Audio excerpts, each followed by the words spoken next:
So today on Simply Happy Conversation, I have with me Alissa. She is a firefighter and she works for Fire Rescue Victoria.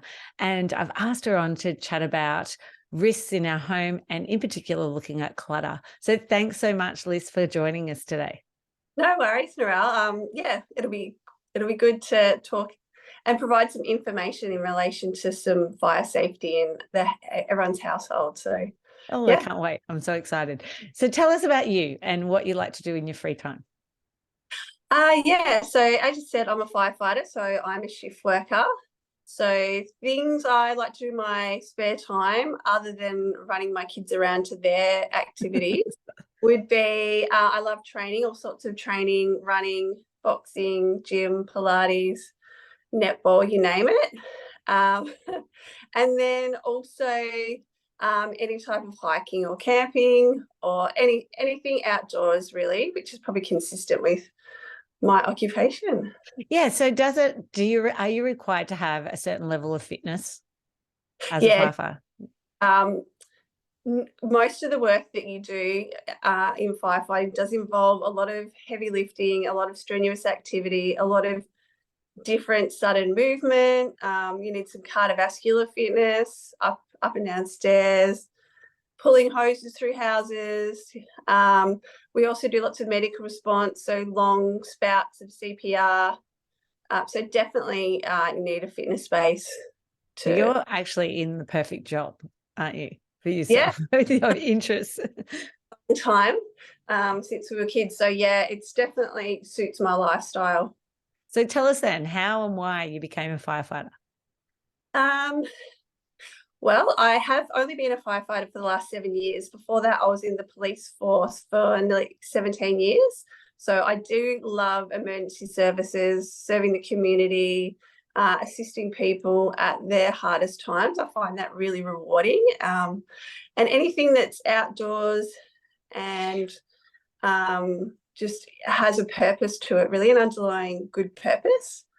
I think I swapped over because I thought that I really wanted to, I'd achieved everything I wanted to in policing and I wanted to expand my skill set. So firefighting has a lot of different areas that you can branch into. I've done road rescue and rope kind of rescue, which is like steep angles, people, outdoors or industrial rescues. And that's a really interesting field to get into, and house fires, and they're interesting things to learn about and work on. And so what do you love more about the firefighting compared to the detective work that you were doing beforehand? Or is there a lot of similar overlay? I think they're similar in that they are community, like community and emergency services, and they have a purpose of just helping people in their worst times. I think the community probably have a lot more support for firefighting, and that's definitely a benefit. I think firefighting rosters and lifestyle are probably easier than what police face, especially current police officers. And I think it was just they're equally as rewarding. And I think it's just really good to start a new skill set and challenge yourself in different areas. Do you say that they're both as physical as each other, or would you say firefighter is more physical? Policing is definitely physical. I'd say firefighting is more challenging, physically challenging. Yeah, yeah, yeah. And how long is a shift usually that you work?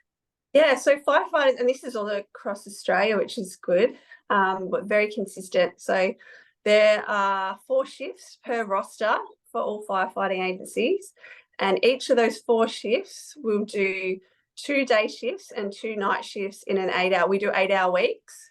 Mm-hmm. 8-day weeks. Yeah. 2 10 hours and 2 14-hour night shifts in an 8-day week. Wow, that's huge, isn't it? Yeah, it's good. Well, it gets it all done in sort of technically 4.5 days. Yeah. And then, your 3.5 days of recovery, and then you're back on shift and you work with the same people. So Okay. you have a family, which is really good as well. Yeah, that's a great that connection with each other and know what's going on outside of each other's lives and to be able to support each other, which I'm sure Yeah. you need to with kids, juggling kids as well as that type of job. Yeah, and just create a really good team environment. Firefighting is all teamwork. You don't do any of it by yourself. Yeah. It's all team-based work. So yeah, you do have to live like a family when you're at work. Yeah. So then tell us about, what are some of the top causes of house fires here in Australia? In Australia, in a residential area, obviously we're sort of generalising rather than, the inner city of Melbourne or the rural areas of Australia. I think generally it's usually internal kitchen fires, and mainly people not managing their cooking, either walking away from their cooking, underestimating the type of products they cook, or oils or fats or something, the amount that they cook with. As I said, they leave it unattended. Sometimes it has to do with the type, whether they're cooking with gas or electricity, and they haven't chosen the right area for that. Sometimes even people from different backgrounds won't understand the way the houses are constructed in Australia, and bring barbecues or electric and gas appliances inside their house to cook. So yeah, generally the kitchen area. The kitchen area. And so does it change in different parts of Australia? Like you'd said before, in the rural area, is it a different type of fire that you'd find out there? Yeah, well, I think if you went into more like, as you probably have seen in Australia, if you're living in a more bush or grass predominant area country, then you would be more impacted by forest, bush, grass. But just in terms of your everyday residential community, you're probably more impacted by, a kitchen fire, your heating, overloading your electrical points. Nowadays, we're seeing some of the EV, electric scooters, bikes being left overheating. So they're more of your typical residential fires. Yes, and that's what I see. So I see the electrical cords and then the power board loaded up with, like, say, maybe 7 extension cords that are then running off with more extension cords connected to that extension cord. And just to be able to reach from a power point that only has enough access for, say, the one hand to have got in there. And so then it's got the cords coming off from it. Yeah. We do see that. And you're right, overloading electrical appliances or electrical power, your 24-volt system, is another cause of house fires as well. And also not buying, like you might buy a cheaper power board that can't accommodate load of the appliances that you're putting into that power board. And so that's going to generate heat. And as you said, if it's overloaded and it's heating up, depending on the type, if you're in an environment that has a lot of other furniture or material around it, then that can heat up as well. And then that'll get to an ignition point and start a fire. Yeah. That's exactly what I've felt and seen a lot of in some of the homes that I've worked in, which is quite scary, which is exactly why I was like, I need to get you on to chat about this. So tell us about how clutter can cause then house fires. So that whole, how does a fire start just from that? You talked a little bit about, the heat being produced, but I don't think people really understand how easily that can occur. Yeah, I guess if you liken it to, and I'll just if you had a room with only concrete walls and a concrete floor, then you're not going to have what we would call fuel to burn.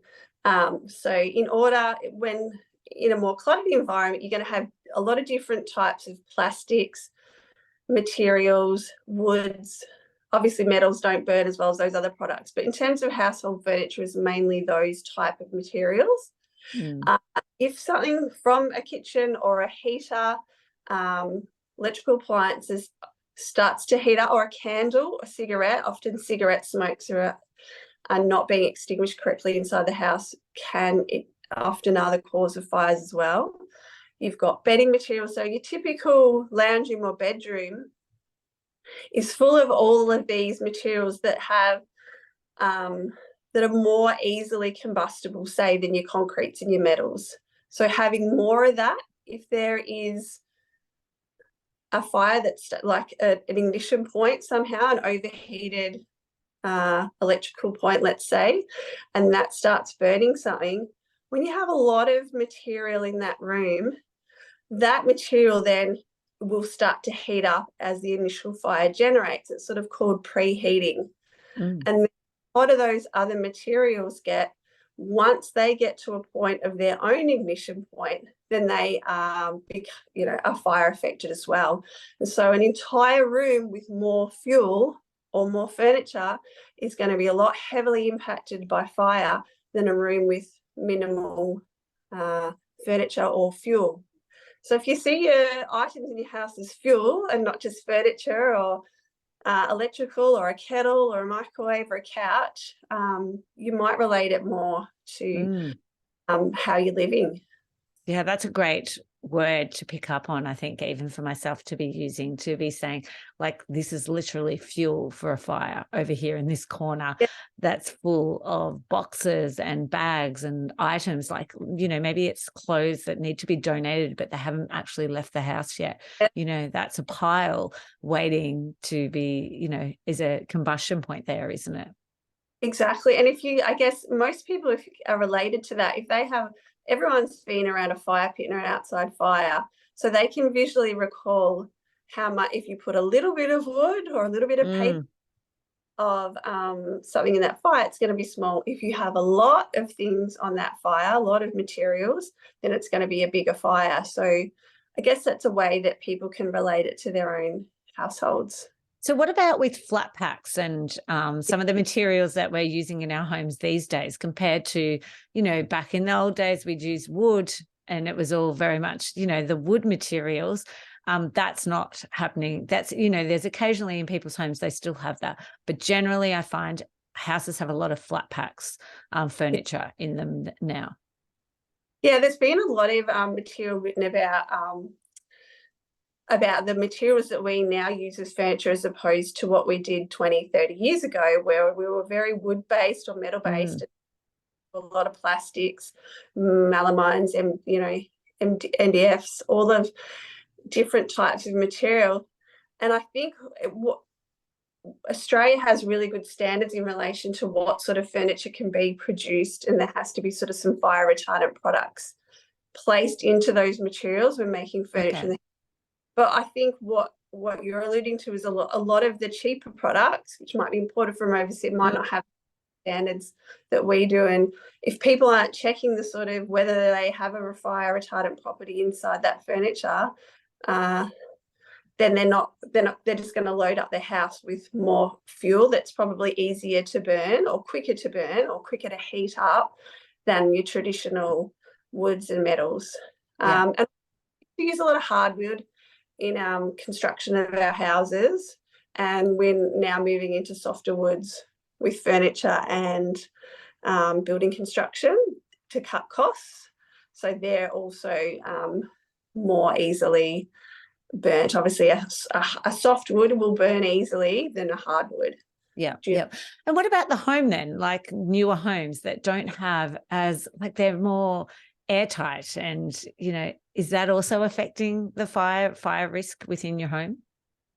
There's not as much airflow, is there, through the homes as what there used to be? Does that affect it at all?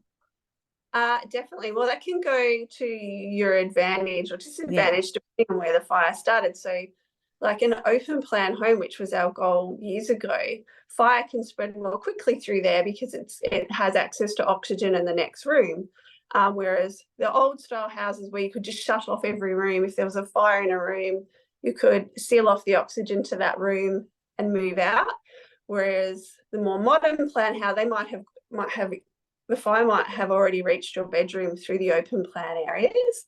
The tighter rooms, on the other hand, could also mean if it is your bedroom and you are in there, that they can be oxygen starved and developed. And that can pose a challenge for firefighters when a fire is oxygen starved and you want to assist someone in that room. And in order to do that, you have to add oxygen to that room.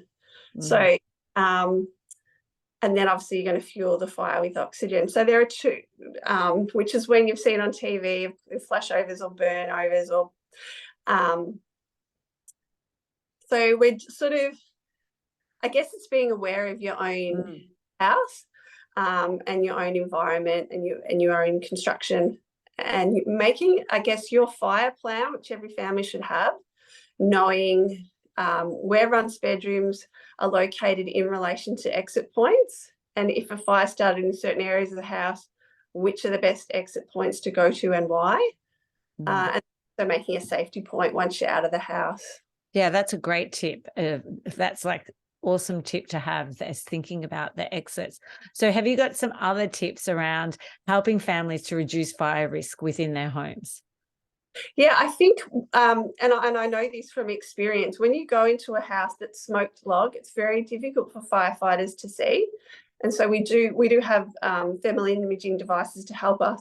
But if we have to clamor over items on the ground, furniture, to find people or find different rooms, and drag our hoses in and other firefighting equipment, it's very difficult. Whereas if we have a clear path into a house and we're able to access each room, then we're going to effect a rescue, or reduce the fire impacting that house more quickly. Yeah, so that's all of your exits, not only clear for the owners of the house, but for firefighters, is really important. Yeah, that's a great point, that the firefighters need the space, because in some workhouses I've been in, there's no way a firefighter could hurl a cord and the hose through, because there's not enough space. There's barely enough space for a person to walk through. Yeah, and if you're tripping over things on the ground, or banging into things, it just creates further obstruction. And also, when there's more fuel, there's more heat, there's more fire. So it's triple impacting all of that as well. Yeah. So if they've got their exits, I think they know about their exits, where they would use, and also just thinking about that in relation to people coming into their homes, such as a firefighter. Have you got any other tips that they could do to reduce fire risk in their home? Yeah, also people tend to store things that shouldn't be stored in their house. Sometimes if there is a clutter-filled environment, they might store chemicals or paints or garden products, gas bottles we've found inside houses. So all of those really dangerous things should be stored away from the house in a back shed or something. But people do have a lack of understanding around those type of products. Yeah. And you can find them in houses. Oh, they're in all houses. I can vouch for that. I've seen them in people's homes because they don't have a garage, or the other issue is they might have a garage and shed, but it's so full of clutter and boxes from maybe their move from 5 years ago that they haven't even had the time to go through, and it just feels so overwhelming. So those items are then brought into the home and found a home within the home because there's no room in the garage is definitely something that I see. And I guess another thing coming into winter is we do get more. So over the winter period, you would get more house fires that related to people's choice of heating. The typical one of putting the clothes in front of the source of heating, everyone sort of knows about, but also overloading heating, not extinguishing the fires in the house before people go to bed, so they're simmering away or embers are getting loose. They're using bar heaters that are too close to sort of kids' toys or plastics, or the Barbie that's on the floor, and that's heat. So making sure that whatever heating device you used, the heat that radiates from that can't impact furniture that's cluttered around that as well. That's a great point, because I do see that a lot. I see lots of bar heaters and, close to items, or even items over the top drying. You might be in your kid's room or their nursery and they've got lots of soft toys or toys in there, that they're not realizing, blankets, things like that are too close. Yeah, definitely. They are awesome points. And do you have any more before we go? I think the thing that I guess we want everyone to really know, especially if they are in homes that are cluttered, is you must still have your fire exit strategy. Also, because of the amount of fuel that you've got in your house, you're going to generate a lot of heat and a lot of smoke, more heat with more fuel. So we need them to get really, really low to the ground when they are leaving their house, because that's where the cooler air is. And they're going to be less likely to have an effect on their lungs with the smoke and heat. So down low and go, go, go. Yeah. We go and see in schools, but it's really applicable to households as well, because we do find people with smoke inhalation issues when we come as well that have got out. And what about smoke alarms? Have you got, because someone else was telling me they've got these new smoke alarms that have a different sound than what they did in the past. Is that true? They were saying mine's a new one. It's got some special feature. And I was like, oh, right. Okay. Yeah, the only thing I know, I think they have made, because I think if you're hearing impaired or you're hearing compromised, or you might be elderly and you don't respond to the alarms in the same way, then they do make different sounds for people with different needs. That's sort of the only area that I know about. Yeah, no, that's what it was. She had a hearing aid and she was saying that it was a new fire alarm that she'd been given to put up. And I was like, oh, yeah. But she didn't really know why. She was just like, I was given this new things. And I was like, oh, I wonder what they're all about, what they're new. Yeah. Elderly can also get a smoke alarm that will link to their personal activation device. Yeah. So if they're impaired and then the smoke alarm goes off, they might not respond to it, but it can be linked to their personal alarm, and then they can trigger their personal alarm. That's another. That's a great feature. Yeah, yeah. That maybe people aren't aware of either. Yeah, and it's just I guess getting in touch with your services if you're NDIS or somewhere impaired, they have those different features that they can offer in their houses. Yeah, yeah. So how can people find out any more if they wanted more information? Is there somewhere that they could go to? Like the FRV, the Fire Rescue Victoria website definitely has a lot of information. Also, the Country Fire Authority has a lot of information. And then there are a lot of independent fire services that will do audits on people's houses and provide fire service equipment at your own cost. So there's a broad range of information that you can obtain. Oh, that's fantastic. Oh, actually, one quick question. Where can people take their fire extinguishers that are out of date if they want to recycle them? Do you know? Yeah, they can't take them to the fire station. So we have a fire services agency, like a private contractor, that will come and pick up our old extinguishers and replace them. So you would just find your local independent fire services operator and get them exchanged that way. Oh, beautiful. Well, thank you so much, Liz, for your time today and all of your information and knowledge that you've shared. It's so great to have you on. No, it's good to see you, Narelle. Thank you for having me on.